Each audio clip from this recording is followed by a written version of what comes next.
Olá, gente, tudo bem? Vamos à nossa live. Eu quero dizer que a gente vai falar sobre um assunto que eu acho maravilhoso, que é a cultura e são os museus, né? O que acontecem com os museus? Vocês sabiam que tem uma liga mundial de museus do amanhã, museus que pensam no futuro? Eu achei isso interessantíssimo, uma liga de museus, quer dizer, uns museus que estão pensando no futuro, porque, sinceramente, né? Eu estou vendo que já está entrando bastante pessoas. A gente, quando pensa em museu, pensa no passado, que é maravilhoso, né? Eu adoro museu, não sei, imagino que vocês também gostem. E nesse momento da pandemia, o que a gente pode fazer? Visitá-los online, na maioria das vezes. Mas acho que a gente, quando visita o museu, a gente tem aquele encontro com o passado que é muito importante. A gente precisa conhecer o passado. Mas e um museu que fale do futuro, né? Antes de eu chamar o nosso entrevistado de hoje, que é o Ricardo Piquet, que é a área diretor executivo do Museu do Amanhã, um museu referência no mundo, gente, não é pouca coisa não. Eu quero dizer para vocês o seguinte, meu canal está no YouTube, convido a vocês a irem lá, se inscreverem, se gostarem, por favor, não deixem de dar o seu like, ok? Bom, estou vendo que várias pessoas já entraram, eu vou ver se o Ricardo Piquet já está aqui. O nosso assunto hoje é muito interessante. Eu não sei se vocês visitaram já o Museu do Amanhã. É um museu incrível. Oi, Ricardo, tudo bem? Olá, Márcia. Boa noite, tudo bem? Como vai você? Muito bem, prazer estar aqui com você. Eu estava conversando aqui um pouquinho antes, explicando que eu acho uma coisa incrível a gente falar de um museu que fala no futuro, né? Que pensa no futuro. Porque geralmente os museus falam do passado, né, Piquet? Pois é, Márcia. Primeiro, é um prazer estar aqui com você. Sou admirador, como tantos amigos aí do seu trabalho, e longo trabalho aí. E agradecer estar aqui para conversar um pouco sobre aquilo que a gente adora fazer, aquilo que eu admiro o mundo afora e faço parte desse universo, né? O universo da cultura, o universo da ciência, o universo dos museus. E é um prazer estar aqui, bater um papo aqui sobre todos os temas do passado, da contemporaneidade e do futuro. Olha, eu acho isso maravilhoso, porque eu tenho procurado aqui abrir a live para a gente abordar vários assuntos, né? A gente fica muito em cima da pandemia, mas eu acho muito importante a gente abrir o nosso horizonte e encontrar outros caminhos. E esses caminhos passam por isso que você falou, pela questão da ciência e a questão ambiental. E você é um cara super focado nesses três pilares, vamos dizer assim. Então, eu acho que a gente vai poder falar bem, porque o Museu do Amanhã, que eu visitei já algumas vezes, eu acho uma coisa assim maravilhosa. Tem vamos dizer, a palavra da moda é pegada, né? Tem uma pegada muito interessante, porque captura os jovens. E tem muita tecnologia também, né? Então, eu queria que você falasse um pouquinho sobre isso. Piquet. Bom, Márcia, falar um pouco sobre a história do Museu da Manhã é muito curioso, porque, na verdade, esse museu foi pensado pela Fundação Roberto Marinho há 10 anos atrás, 12 anos atrás. Participei das primeiras reuniões sobre esse museu e, na verdade, essa ideia era que se pensasse um espaço que pudesse debater, dialogar sobre o futuro do planeta, né? Um museu da Terra. E, ao longo do desenvolvimento das primeiras ideias, surgiu a ideia de colocar o nome do Museu do Amanhã. Eu me lembro que, em uma ocasião, eu disse que esse nome era genial, porém era um desafio para quem viesse lá no futuro a fazer a gestão desse museu. Porque o Museu do Amanhã ia gerar tanta expectativa, tantos compromissos, que qualquer passo equivocado, o museu se tornaria o museu do passado, do ontem, né? É Então, verdade. é um desafio enorme. Mas o resultado desse pensamento conjunto dos cientistas, dos curadores, do curador Luiz Alberto Oliveira, do próprio José Roberto Marinho, que sugeriu esse nome, eu acho que foi muito acertado. Primeiro, é um museu que é um museu de ciência, um museu de ciência aplicada, tem um conceito filosófico por trás que fala do tempo, e o tempo não é uma cronologia linear, onde você tem um ano aqui, o outro ano, daqui a uma década, 2 décadas. A ideia é de que esse tempo ele pode ser modificado, ou esse futuro próximo que chamamos do amanhã, ele pode ser modificado porque ele é construído a cada dia. A cada dia tem um amanhecer, a cada dia tem um amanhã, e esse amanhã que nós desejamos precisa ser construído hoje. Dizemos, inclusive, no museu, que o amanhã é hoje e hoje é o momento de agir para se construir esse amanhã que queremos. Um desejo coletivo, um desejo que passe pela melhor convivência entre nós mesmos e a melhor vivência com a natureza. Então, esses dois pilares da sustentabilidade e da convivência pautam todos os outros conteúdos, exposições, debates que nós promovemos lá no museu. O museu foi aberto em 2015. Pois é, eu queria até que você falasse também, desculpe te interromper, ele foi aberto em 2015, mas ele virou um modelo para outros museus, né? Um motivo de inspiração, né? Por que isso aconteceu? Veja, na verdade, a ideia inusitada de você chamar um museu que se remete sempre ao passado, do futuro, do amanhã, ele gera naturalmente uma boa curiosidade, não é? Mas ele pautado nessa discussão sobre a condição de viver num planeta, a condição de viver que pode ser questionado, ele gerou naturalmente curiosidades fora, e ao se conhecer essa composição, que é um museu, na verdade, que trata do ser humano, ele não trata de tecnologia, ele não trata de coisas desconectadas, mas do ser humano como parte de um todo, de uma biodiversidade única. E isso correu o mundo afora, claro. Nós tivemos um excelente momento para lançar esse museu. Imagina que ele foi lançado em 2015, em dezembro, a 15 dias depois do Acordo de Paris, quando o tema estava sendo discutido no mundo inteiro. E na sequência da inauguração veio o ano de 2016, em que o Rio ficou em evidência por conta das Olimpíadas.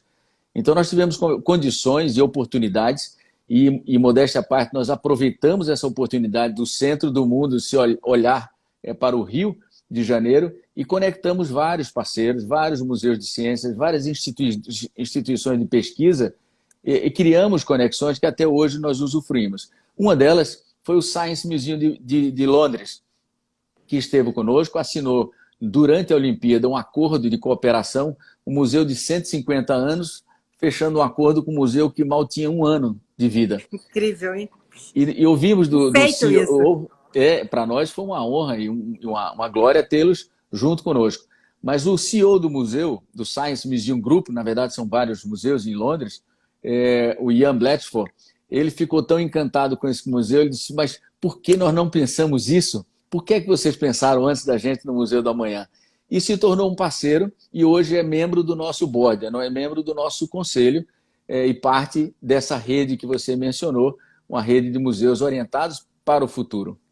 Aliás, Piquet, fala um pouquinho dessa rede, porque eu acho isso uma coisa tão incrível, que exista uma rede de pessoas, de museus, né, orientados para pensar o que vai vir aí pela frente. E do jeito que a tecnologia avança, tudo é possível praticamente, né, Piquet? Então, como é que a gente norteia esse futuro, né? Então, nessa ideia de a gente levar esse conhecimento e a partir dos convites que nós recebemos para falar sobre essa experiência, falar sobre o museu, falar de como nós construímos a gestão desse museu, alguns pontos muito relevantes dessa construção, e eu diria que um dos principais e talvez um dos mais desafiadores de todos os museus do mundo é como tratar e como engajar os diversos públicos para o museu.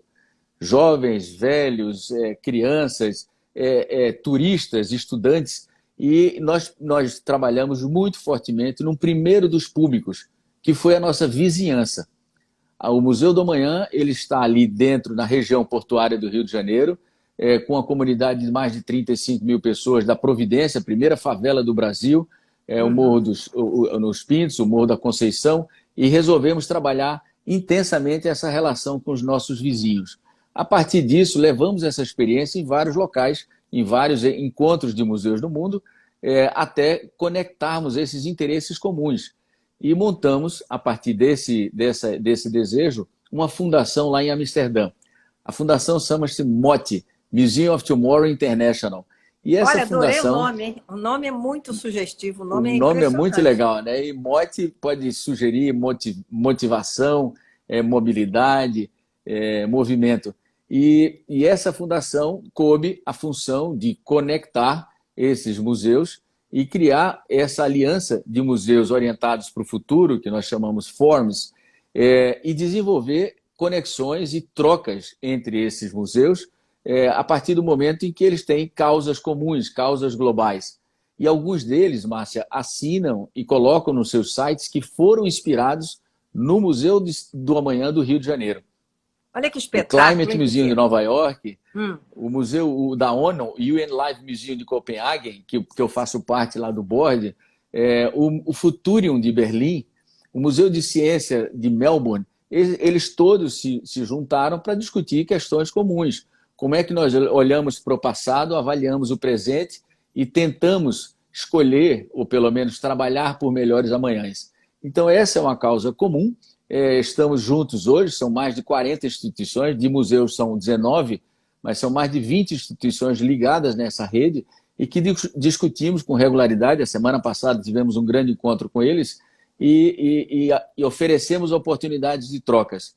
Eu acho que isso que colocou o Museu do Amanhã no circuito internacional de museus de ciência. Agora, Piquet, você falou, você deu um número de quantos museus estão, mas eles estão espalhados o quê? Mais na Europa, nos Estados Unidos? Onde é que eles estão? Veja, nós temos boa parte deles na Europa, são museus novos, como o Futurium de Berlim ou o Biotopia de Munique, mas o Science Museum de Londres, ele está no grupo porque ele é um museu tradicional, mas ele quer abrir uma ala do amanhã também, para projetar esses amanhãs possíveis. O Nemo Museum, que abrigou o nosso último encontro presencial antes da pandemia, também é um museu tradicional, mas vai desenvolver a sua ala do amanhã. Nós temos o Museu do Futuro de Dubai, o Miraikan do Japão, o Science de Melbourne, o Climate de Nova York, o Museu Novo, o Museu Demar, inclusive a partir dessa experiência, uma instituição catalã nos convidou ao MOTI e ao Museu da Manhã para desenvolver um novo Museu de Ciências em Barcelona. E olha que curiosidade, esse museu vai se chamar Museu Demar. Museu Demar é Museu do Amanhã em catalão. Na verdade, é prova inequívoca do sucesso, do acerto desse Museu do Amanhã do Rio de Janeiro, que inspira mais um. Então, esse conjunto é que tem trabalhado muito em cima desses temas, claro, temas globais ligados à sustentabilidade, mas também à convivência, aos direitos humanos, ao respeito. Imagina que nesse momento trágico de pandemia, temos muitos assuntos para discutir e trocar com esses museus. Agora, pelo que eu entendi, na América Latina somos só nós, Museu do Amanhã?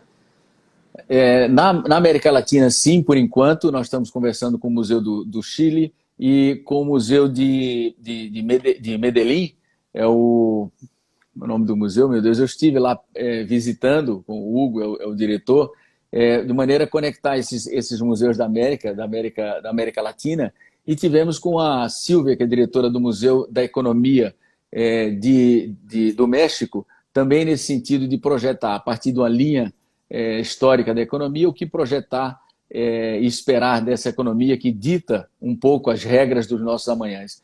Então, essa é a ideia, que a gente possa abrir esse leque e, principalmente, aqui na América Latina, ter outros museus próximos aqui do Museu do Amanhã. Agora, Piquet, quando a gente pensa em Museu do Amanhã, que vocês lidam com tantos assuntos importantíssimos para o futuro da humanidade, né? Porque, na verdade, se a gente não pensar o futuro, como é que a gente vai chegar lá bem, né? Eu me imagino assim, a revolução tecnológica que acontece, né? Porque o mundo está mudando com uma velocidade muito grande, né? A gente está vendo que o mundo que a gente vai ter daqui para frente não vai ter que ser... É um mundo diferente, né? Nós já estamos vivendo um passado do que nós tínhamos de 2019 para cá, 2020, já é um outro mundo. E a mudança urbanística, tecnológica, das relações, a gente está aqui fazendo live, isso aqui nem era uma coisa que se fazia. Então, existe uma revolução de comportamento também do ser humano. Então, eu queria que você falasse um pouquinho como é que vocês estão vendo, vocês que trabalham com esse novo formato de convivência, vamos dizer assim, né? O que você tem ouvido dessas pessoas que você também encontra? Olha, Márcia, na verdade, assim, a gente vem acompanhando e discutindo esse comportamento no próprio exposição principal do museu, né? Quando a gente discute o nosso passado, Nós dissemos que na exposição tem 5 grandes momentos: de onde nós viemos, quem somos, aonde estamos, para onde vamos e como queremos ir. Na avaliação desse momento que nós vivemos hoje, e que alguns cientistas chamam de antropoceno, é um momento onde a capacidade do ser humano passou a interferir geologicamente no planeta. São marcas que ficarão para sempre, né, desse nosso período. E nesse momento central, nós exploramos um aspecto muito interessante e trágico, que nos últimos 70 anos, o ser humano consumiu mais o planeta do que 240 mil anos para trás. Esse é um comportamento, é um modo de vida que definitivamente não é sustentável. E essa discussão ela está em curso. Acho que nos próximos anos, agora, com a nova liderança americana, com os debates voltando à tona sobre essa questão da emergência climática, que não se chama mais mudança, mas emergência, quais os caminhos que nós teremos para reduzir essa pegada, não só reduzir, mas regenerar parte do planeta, e passa por esse comportamento. E esse comportamento está muito discutido em todos esses debates, nesse último ano de pandemia, como as pessoas estão se comportando e como elas vão se comportar quando a pandemia passar. E nesse aspecto é uma discussão profunda, talvez das mais importantes, a consequência desses movimentos na cabeça, no comportamento das pessoas. Como as pessoas vão optar depois que isso passar, que tudo isso passar, em relação a viagens, em relação a deslocamentos, em relação à educação, em relação à medicina, telemedicina, teleeducação, teleconversa, como nós estamos aqui. É evidente que isso veio e vai ficar, né? Nós temos um museu hoje físico que nós oferecemos para 1 milhão de pessoas por ano, mas virtualmente queremos chegar a 10 milhões por ano.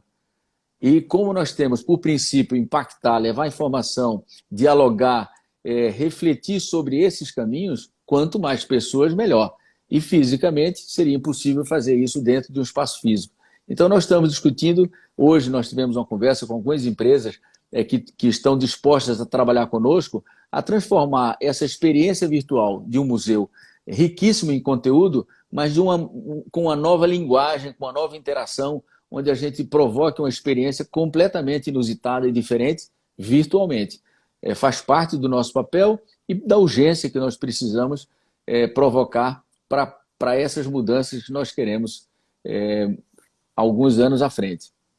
O Piquet, quando você estava falando, eu estava pensando aqui nessas mudanças que a gente está vendo, né? Você já trabalhou muito com a relação também urbanística, né? Na sua vida você também lidou muito com isso. Uma das coisas que eu acho que está sendo muito, vamos dizer assim, definido com muita celeridade é a questão urbana, né? As cidades, com esse segundo ano que nós estamos entrando de pandemia, as cidades estão sofrendo muito. E há um deslocamento, né, de pessoas que, primeiro, ou fecharam seus negócios, ou precisaram não estar mais na cidade, ou fizeram o trabalho online. Essa questão do trabalho híbrido veio para ficar, né? Tem pessoas que vão trabalhar em casa, outros vão trabalhar presencialmente alguns dias por semana. Quer dizer, isso vai criar um impacto na mobilidade urbana, vai criar um impacto na moradia, né? Vai criar um impacto geral. É como se você tirasse uma pedra dentro d'água e aquela onda vai batendo em todos os lugares. E vai atingir a cultura também, porque muitas casas de espetáculos tiveram que fechar e, enfim, vai ter que ter uma convivência dentro desses lugares, esperando mesmo que a vacina dê conta do recado. Mas eu acho que houve uma mudança. Eu sinto que houve uma mudança no planeta. Você sente que houve essa mudança? Márcia, nós sentimos quando conversamos com cientistas, conversamos com pessoas que estão conectadas e estão discutindo esse assunto, e mais do que perceber, nós esperamos que as pessoas tenham essa consciência de mudar.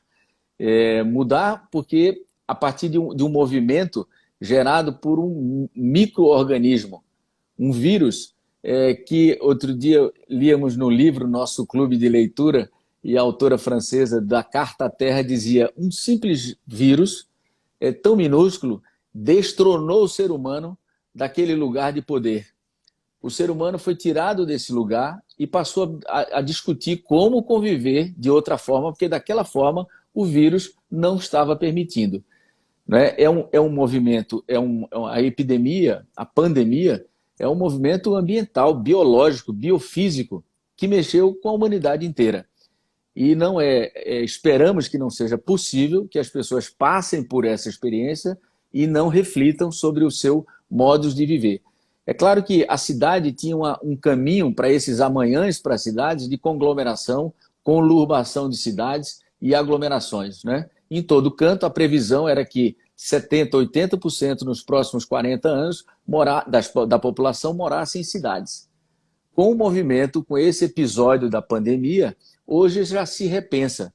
Primeiro, pelo que você mencionou, as conexões, a tecnologia permite um conforto de você primeiro se adaptar a horários sem andar naquela cronologia do dia, dos horários de pico, etc. Né?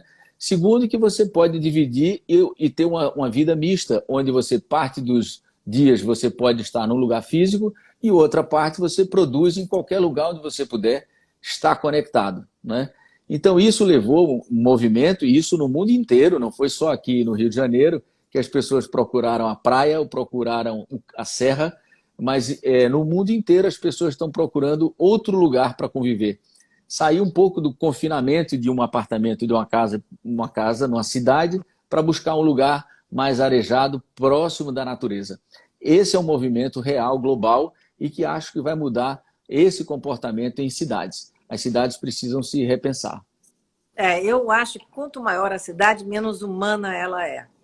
Eu tenho esse sentimento. Eu acho que as cidades médias trazem uma qualidade de vida boa e não trazem essa superlotação que desumaniza, né? Porque quando você tem muita gente, você se acha que ninguém é responsável por ninguém. Então, se a gente puder pensar que esse movimento pode servir para humanizar um pouco mais as cidades, é um movimento até muito positivo, né? Agora, a que custo isso vai ter, né? Como é que vai se desenvolver a economia para que haja essa mudança, né? Esse fator econômico sempre fica muito em foco, né? Não sei se nas conversas com os outros membros dessas ligas de museus, vocês falam também sobre a questão econômica depois dessa pandemia. Nós precisamos discutir as questões econômicas e as questões políticas, né? Lideranças políticas aceleram ou desaceleram, né? Nós temos avanços e retrocessos civilizatórios de acordo com as lideranças políticas que nós temos. E isso impacta na vida das pessoas, na economia. Mas eu acho que tudo isso passará por um momento de reflexão e de planejamento. As lideranças políticas e empresariais que conseguirem sintonizar com um bom planejamento poderão ter essa harmonia, esse meio termo, que eu concordo 100% com você. O caminho das médias cidades seria o ideal. Primeiro, porque você não teria grandes aglomerações. Segundo, que você permitiria, nessas cidades médias, usufruir de infraestrutura. Não é fácil você fazer infraestrutura para sítios distantes um do outro. É muito mais fácil você criar uma infraestrutura para um edifício do que para um condomínio de sítios. Concorda? Então, essa lógica de ter uma média cidade é um local onde você tem harmonia com a vizinhança, com a natureza, mas também com as facilidades que a tecnologia, que a ciência oferece para a nossa vida. Então, conectar é importante. Ter um acesso a uma rede de saúde é importante. Ter coleta de lixo, coleta de água, enfim, serviços públicos decentes são mais factíveis, viáveis, para cidades do que para o campo. Então, eu acho que esse meio termo seria o ideal. É claro que as grandes cidades já estão construídas, elas precisam ser replanejadas, precisam ser olhadas com os problemas de cada lugar. Nós temos vários aqui no Rio de Janeiro. Você falou da questão da moradia, e eu sempre coloco, eu digo, no século passado eu fui engenheiro do metrô do Recife, da minha cidade natal. E a gente sempre dizia que metrô era uma solução social. Por quê? Porque um transporte de qualidade de massa é capaz de planejar uma cidade ou planejar uma região metropolitana e oferecer transporte de qualidade a um preço mais baixo para você morar com qualidade distante da cidade. Claro. Então, essa capacidade de pensar habitação, transporte e, claro, oportunidades de trabalho, elas precisam andar juntas em qualquer planejamento de cidade ou de região metropolitana. Então, esperamos que esse seja um momento para refletir sobre todas essas questões, principalmente sobre a nossa condição de vida e esse desejo de novos amanhãs que surgiram depois dessa pandemia. O Piquet, falando com relação às crianças e museus, uma das coisas mais difíceis, às vezes, é você levar uma criança ao museu para que ela se interesse por aquilo, né? Porque muitas vezes o passado para uma criança não é assim algo que, vamos dizer assim, chame a criança. Mas quando se fala em tecnologia, se fala em futuro, o Museu do Amanhã tem muita coisa, né, de imagem, o digital. Isso está chamando muito as crianças. Eu acho que os jovens e as crianças estão mais ligados nesse tipo de museu. O que você acha que impacta mais a juventude quando vão lá no museu? Eu acho é um conjunto de fatores, né? No caso do Museu do Amanhã, ele tem ele é um ícone do ponto de vista arquitetônico, né? Um desenho do Calatrava que impacta todo mundo, é espetacular. Ele está dentro de uma área que foi revitalizada, que é o Porto Maravilha, mas o nome e a experiência dentro do museu fazem a diferença, né? Acho que isso é que faz diferença de um bom desenho de museu, de um mau desenho, de você construir uma narrativa onde as pessoas, primeiro, elas precisam ser impactadas. Assim como uma grande catedral, quando você entra, você reverencia aquela catedral pela altura, pelo som. Você entrar no museu, você tem que parar e o museu propiciar que você saia da realidade que você estava e você entre numa imersão naquele espaço. Então, o museu permite que você, ao entrar ali, você se desconecte um pouco de onde você estava para poder emergir naquele assunto. Segundo, construir uma narrativa onde facilite a pessoa entender o início, o meio e fim. Não é dar respostas para todos, mas é colocar as perguntas bem colocadas, que provoque o sujeito e o sujeito sai de lá com mais perguntas do que entrou. Essa é a grande finalidade de um museu bem construído. Uma narrativa que fala, presta atenção, de onde é que você veio? E dali você perceber que você começa a imaginar que nós viemos de átomos que vieram de outros planetas, que se chocaram, que no cosmos, nós contamos essa história, 13,4 bilhões de anos em 8 minutos, magistralmente construído pelo Fernando Meirelles, onde você sai dali percebendo que nós somos matéria, nós somos vida e nós somos pensamento. É essa construção que vai facilitar aquilo que eu acho básico em todo o processo de conhecimento e de educação, que é a linguagem. Então, o jovem está saindo ali, e aí todas as idades, cada um dentro da sua capacidade, dentro da sua capacidade cognitiva e de conhecimento e de cultura, você sai dali percebendo que tem alguma coisa que lhe toca. E você tem que sair dessa narrativa com um certo orgulho de pertencimento daquela história que você acabou de passar. Você é um ser humano e ali se contou a história do ser humano e até projetando as possibilidades da sua vida futura. Tanto que a gente coloca, ao final dessa experiência, um espaço de troca com a inteligência artificial, onde você conversa com a máquina e a máquina pergunta o que você achou. 85% das pessoas que passaram por ali dizem, nessa entrevista, que querem mudar alguma coisa na sua vida. Nós vamos além. Nós mapeamos as principais preocupações das pessoas, se é a energia, se é o clima, se é o lixo, se é a desigualdade, se é o racismo, e a gente plota num grande painel mostrando as prioridades das pessoas que visitaram ali. E se tiver interesse em continuar com a sua desejo de mudança, nós indicamos mais de 250 ONGs que você possa interagir e conhecer um pouco mais sobre aquela área que você definiu. Mas esse é o grande objetivo de um museu, é de você mexer no comportamento das pessoas. E nós dizemos que recebemos um prêmio, Márcia, em 2018, o Leading Cultural Destination Awards de Londres, como a melhor instituição cultural do mundo em soft power. Soft power é o nome bonito que se dá a essa capacidade de interação e de influenciar a sociedade pelo diálogo. Resumindo, é a essência de um museu desse, não é? Olha, soft Então, power, que esse coisa prêmio interessante. Soft Power era usado para caracterizar o perfil de gestores de governos na ação mais bélica ou menos bélica, mais bélicas ou mais bélica ou mais diplomática, era considerado um governo soft power. Essa classificação para equipamentos culturais, para nós, caiu como um grande prêmio, coroando um processo inteiro de trabalho nessa relação com a sociedade, no nosso caso, com as comunidades cariocas, né? Olha, eu achei genial essa interação que vocês até indicam, se as pessoas, conforme a pessoa tem um foco em algum problema, uma ONG ou uma associação que possa se engajar, né?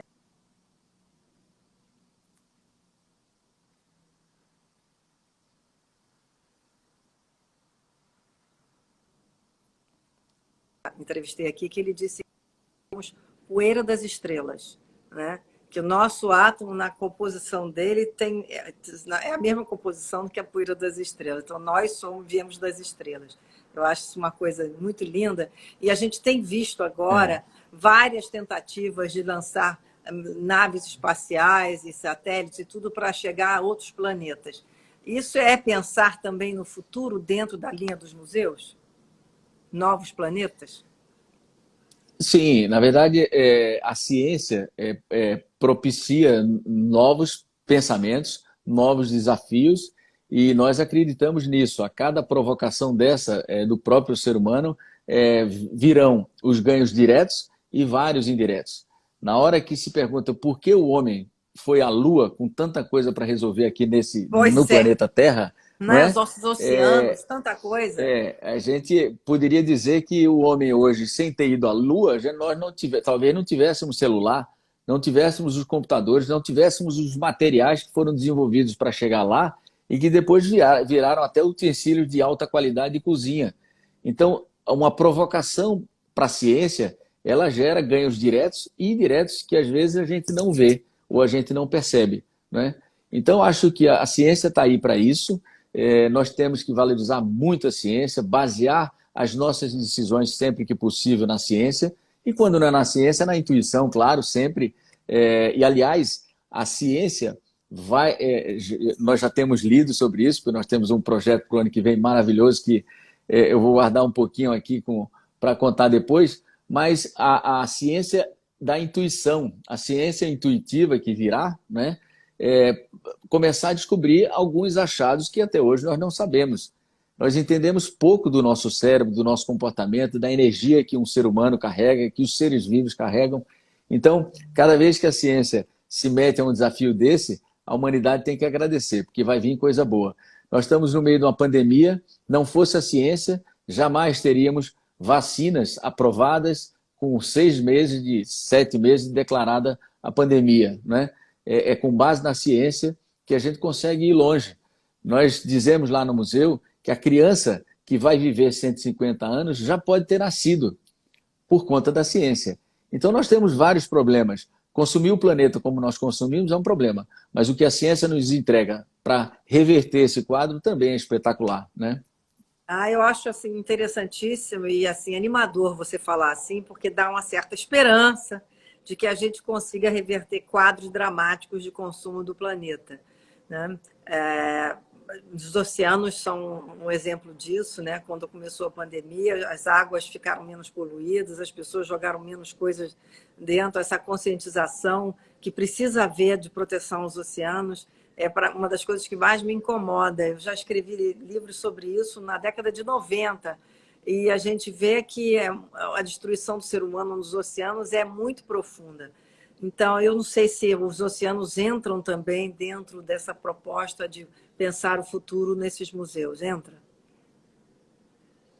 Sim, entra por vários aspectos, né? Primeiro, na verdade, o oceano nos fornece oxigênio mais do que as próprias florestas. Pois Os é, ainda oceanos nos tem isso, podem né? fornecer, os oceanos podem nos oferecer alimentos com fartura. Nós temos problema da pesca predatória criminosa. Quem não assistiu, vale a pena assistir o Sea Experience, que é um documentário que fala dessa pesca predatória, não só em relação à biodiversidade e aos peixes, mas em relação à poluição de plásticos. porque a gente pensa que a grande poluição dos oceanos são de garrafas PETs e plástico boiando, e são graves, claro, né? Canudos e todos os artefatos de plástico de um uso só, que precisam ser banidos, mas Banidos. os artefatos e o lixo dessa pesca predatória é tão grave quanto, em volume e malefício para os animais. Então, os oceanos são importantes, nós estamos discutindo, já tivemos várias conferências sobre os oceanos, sobre a costa brasileira. Temos algumas empresas e parceiros da Noruega, da França, a própria Marinha já participou, a Marinha do Brasil já participou de debates conosco, e temos aqui uma programação de navios de pesquisa oceânica, que só esse ano chegarão 3 até o final do ano, e vamos acolher lá no Pier do Museu da Manhã e promover debates com esses cientistas que chegarão nesses navios. Então, eu acho que o planeta Terra, que tem 3/4 de água, a gente tem que cuidar muito dos nossos oceanos, mares e oceanos. E mais do que isso, no Museu da Manhã, nós temos em frente, nós estamos dentro da Baía de Guanabara. Então, nós temos um observatório da Baía de Guanabara, nós pesquisamos soluções dadas no mundo inteiro sobre baías, como a Baía de Sydney foi despoluída, Ai, gente, eu não a aguento ver Chesapeake nos Estados Unidos, essa Baía da e a nossa... Guanabara que está se arrastando, essa questão da despoluição. Já podia ter sido feita várias vezes, né? Pois é, essa é a nossa amostra de mar e oceano que está na nossa porta e que a gente tem que discutir.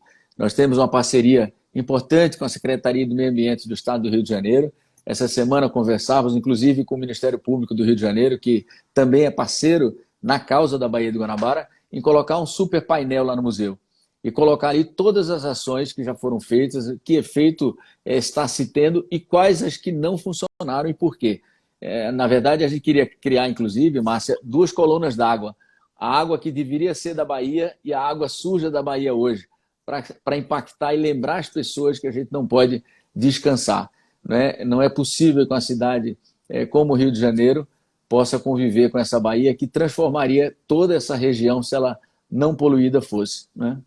Mas você tem esperança de que isso vai finalmente acontecer? Porque já tiveram tantas...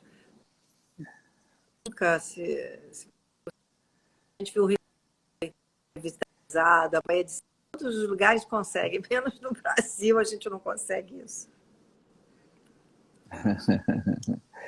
Veja, Tá eu sou otimista por vida. Eu sou otimista por vida, né? Eu acho que a gente poderia ter alguns resultados.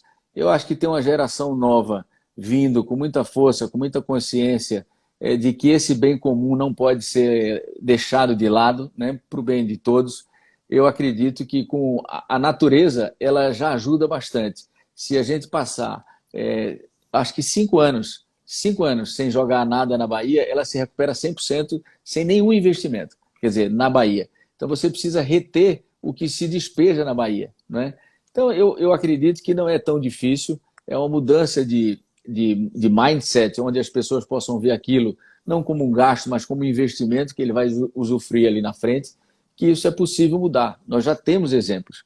E nessa experiência do Museu da Manhã, a última das experiências, que a gente fala como queremos ir, né? É o nós, a gente está pensando em modificar, em criar uma experiência nova, onde as pessoas saiam mais otimistas, que elas percebam que nós temos problemas, mas eles percebam também que a ciência, que algumas iniciativas no mundo já estão fazendo diferença e é possível estancar esse consumo excessivo e regenerar parte do que nós já estragamos, né? Mas sou otimista por vida, eu acho que tem jeito. Que bom ouvir que você é otimista, Piquet. Não, eu também sou otimista, mas é que às vezes, né, a gente vê coisas que poderiam ser um pouco diferentes, as coisas poderiam andar mais rápido. Olha, Piquet, eu quero te agradecer muito a nossa live. Você deu um panorama muito importante sobre o que esperar do futuro, os museus. Aliás, a gente falou dos museus do futuro, né? Mas a gente teve aquele Museu da República que foi Museu Nacional que pegou fogo, né? É uma tristeza quando a gente vê essa parte toda do legado, né, da nossa história também desaparecer. Cuidar mais dos seus museus, né? Os museus precisam estar mais amparados, vamos dizer assim, né? Eu não sei qual é a sua vivência. É verdade, Márcia, o Museu Nacional Nós trabalhamos com vários museus, na construção do Museu da Língua Portuguesa, que também foi Também afetado por pegou incêndio, vai fogo. ser reaberto agora. O Museu do Futebol em São Paulo, museus pequenos em Paraty, em Recife. Nós fazemos a gestão do Museu do Frevo, chamado Paço do Frevo, que é um espetáculo, é um centro de referência do frevo. Agora, o museu, qualquer museu, ele estará bem cuidado ou bem preservado, quanto maior for a importância pública para a sociedade onde ele está. Não adianta ter um museu e chorar a mágoa do museu queimado se a pessoa nunca foi lá, nunca prestigiou o museu, nunca foi valorizar, nunca levou seus filhos no museu. Quando ele pega fogo, não adianta mais chorar. Então, acho que esse trabalho de consciência tem que ser diário, tem que valorizar. Nós discutimos muito isso sobre o Museu da Manhã. O Museu da Manhã teve, por 4 anos, arriscado a fechar, sendo o museu mais visitado da América do Sul, e deixou de receber recursos da Prefeitura do Rio de Janeiro. Incrível, né? Incrível. Então, tivemos muito próximo de fechar as portas, mantivemos aberto graças ao conjunto de patrocinadores do museu que se seguraram e conseguiram conosco mantê-lo. Mas não é o melhor caminho, claro. É importante que a sociedade se mobilize, prestigie o museu da sua cidade, ajude a manter para que os filhos e os netos possam usufruir um pouco desse ativo que são os museus. Olha, muito obrigada. Foi um prazer estar aqui com você. Parabéns pelo Museu do Amanhã. Que venham outros museus, né, em outros lugares do Brasil, museus do amanhã, né, porque a gente precisa ter esse foco no amanhã, né, para que haja essa esperança, né, os meninos, as crianças, tudo, para a gente tentar fazer um mundo melhor. Não digo nem um Brasil melhor, mas um mundo melhor, né? Tem que ser global mesmo. Muito obrigada, adorei a nossa entrevista, Piquet. Muito obrigado, Márcia. Foi um prazer. Gente, espero que vocês tenham apreciado bastante essa entrevista aqui com o Ricardo Piquet. E eu volto agora na sexta-feira com uma nova entrevista para vocês. E quem já sabe, a entrevista fica gravada no IGTV, vai para o YouTube, se inscreva e dê o seu like. Uma boa noite para todos. Tchau, Piquet. Tchau, boa noite.